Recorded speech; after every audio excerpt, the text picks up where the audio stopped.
Okay, it's William back with part 2 of the blog Reassessing Israeli Settlements by Samara Greenberg. Of course, it's brought to you by Berserk Mobile, our awesome new cell phone. Thank you so much, Berserk, for sponsoring this video.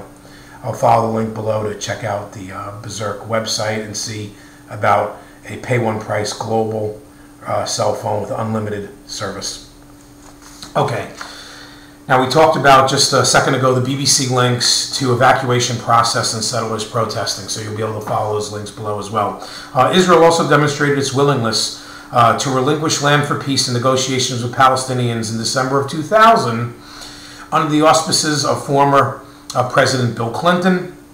Israel agreed to offer the Palestinians a sovereign Palestinian state in roughly 96% of the West Bank and 100% of Gaza, as well as sovereignty over the Temple Mount, oh my God, in Jerusalem, and control over Arab sections of Jerusalem.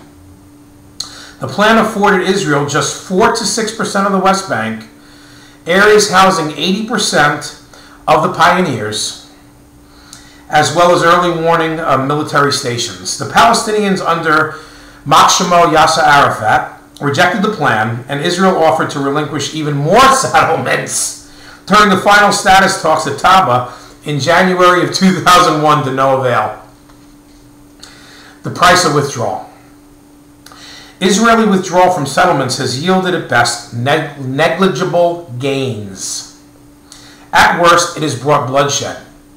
And I'll interject here because Arabs see any kind of capitulation as weakness. This is an Arab mentality which I guess only Jews understand. A lot of the rest of the world doesn't understand this, or maybe they understand it, but of course, consider this a non-issue. After Israel withdrew from the Sinai Peninsula, pursuant to its peace treaty with Egypt, the two countries established full diplomatic ties. However, the peace between Egypt and Israel is cold. Trade relations between the two countries are minuscule. Rather than pursue normalization, Egypt leads a campaign of hate against Israel. This is our, our peace partner here. Campaign of hate. Egypt's state-run media is rife with anti-Semitic and anti-Israel themes. Cartoons depict Israelis with horns and tails. Oh, nice.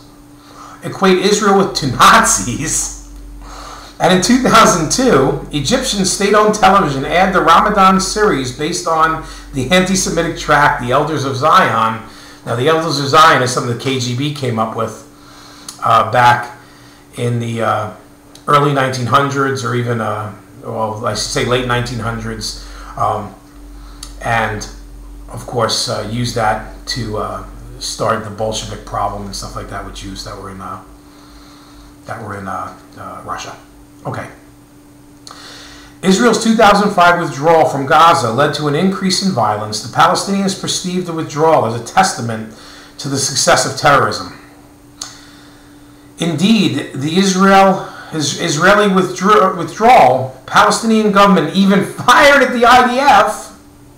Only minutes after the last Israeli soldier left the Gaza Strip, Palestinians poured into the abandoned Jewish communities of Marag, Netzarim, Kfar Darom, and Neve Dakalim, and set fires to the synagogues there. Couldn't even use the buildings to turn them into mosques. Nope, set fires to them. Now that was in The Guardian. I'm going to put that quote in also, or that post, that link. Guardian, September 12th, 2005. In fact, since vacating Gaza in 2005, Israel has experienced a 500% increase in terror attacks. And this is from the Jerusalem Center of Public Affairs, March 3rd, 2008, and I'll put that link in here too. From disengagement until Hamas's June 2007 bloody takeover of the Gaza Strip, taking the control from the Palestinian Authority, the Fatah, Palestinians have fired 1,438 missiles into Israeli, I should say Jewish cities from Gaza. In 2008, the Gazans fired a total of 1,700 and 52 rockets into Israel. 223 were launched during the ceasefire between June and December. This year alone, 2009, the Palestinians fired no less than 542 rockets into Israel. A Judenrein West Bank. Today, Palestinian leaders, backed by the Arab world, insist that all Jews must leave the West Bank in order for peace to be achieved. This is problematic for several reasons. Currently, there are more right now in Israel, more than 1 million Arabs behind the green lines in Israel. 1 million Arabs. And they live in Israel with full and equal rights as citizens, pursuant to Israel's Declaration of Independence, which guarantees freedom of religion, conscience, language, education, and culture. Since 1948, Arab Israelis have run the political and administrative affairs of Arab-majority municipalities and have elected representatives in our Knesset. In the Knesset, they sit Arab members, voted in by Arabs, that have equal voting rights to Jews. It's crazy, but it's true. And this Knesset, of course, is Israel's parliament. Why should the West Bank's Jewish residents be prohibited from enjoying similar rights in an eventual Palestinian state? God forbid. Jewish settlements in the West Bank, such as Hebron, have existed for millennium.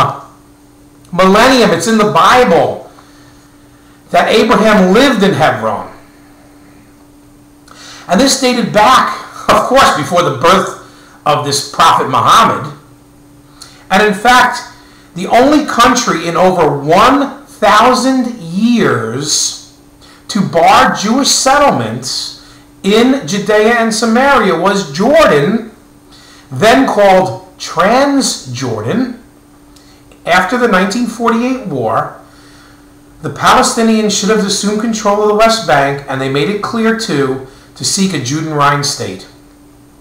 The current Palestinian Authority makes selling land to Jews a law punishable by death. West Bank solutions.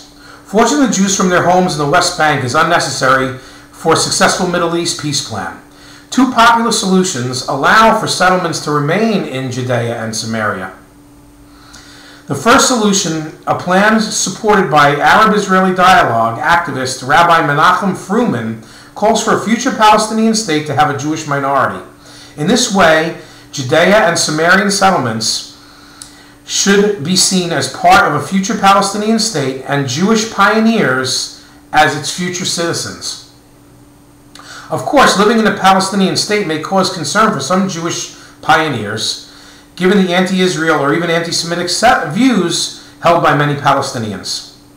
Others, however, will want to stay because they believe, and really they know for a fact, that Israel's land, all of the land, is part of the biblical Jewish homeland. And either way, the pioneers would ultimately determine if they want to stay or leave, not the U.S. of A. The second solution, touted by U.S. presidents for the last decade, holds that Israel would retain settlements close to the country's pre-1967 borders in any peace agreement, and those settlements are home to almost 80% of the Judea and Samarian pioneers, Jewish pioneers. In return, the Palestinians will be compensated with land from within Israel's Green Line. They were given 2/3 of the land in the British Mandate, a country called Jordan, but the retarded government in Israel wants to give them even more. Okay, this land swap was the vision of the Clinton administration at Camp David in 2000 and Taba in 2001. It also embraced the Bush administration's outline in a letter between Israel and the United States in 2004. I can see by the clock on the wall that I have to thank Berserk.